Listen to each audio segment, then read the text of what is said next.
दोस्तों सबसे पहले तो इस विवेक सिंह का पोस्ट को आज पढ़िए। एक कुत्ते को पहला रिप्लाई दिया, चैनल को चेक कीजिए, पर ये टेलर भी नहीं है, वह शुरुआत है। जी आप लोग समझ सकते हैं, अंदाज़ा लगा सकते हैं विवेक सिंह जी का कि क्या करने वाले हैं पंकजवा को। जी यानी पंकजवा अंकजवा क्या नाम है मुझे पता नहीं।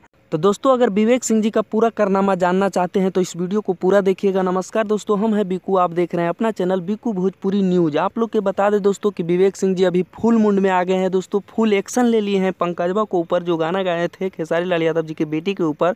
तो बहुत बड़ा एक्शन लिए हैं दोस्तों, जो कि पोस्ट के माध्यम से आप लोग शुरुआती वीडियो में देख लिए हैं दोस्तों। जी और बता दें दोस्तों कि पंकजवा को गाना भी डिलीट कर दिया गया है दोस्तों। जो मेन चैनल पर रिलीज था वो गाना कॉपीराइट स्ट्राइक मार के डिलीट कर दिए हैं विवेक सिंह जी। जी और आप लोग के बता दें दोस्तों कि खेसारी लाल यादव जी के एक बवाल गाना आया है, उस पर भी आप लोग थोड़ा ध्यान दीजिए, जिस गाना का टाइटल है हो जाए वो मैट्रिक में पास। जी ये गाना speed record Bhojpuri YouTube channel पे रिलीज है दोस्तों। तो जाइए इस गाना को भर भर के प्यार दीजिए। लोग तो टांग खींचने में लगे हुए हैं खेसारी लाल यादव जी को। अगर सच्चे खेसारी लाल यादव जी के फैंस हैं तो वीडियो को लाइक कीजिएगा और चैनल को सब्सक्राइब करके जुड़ जाएगा।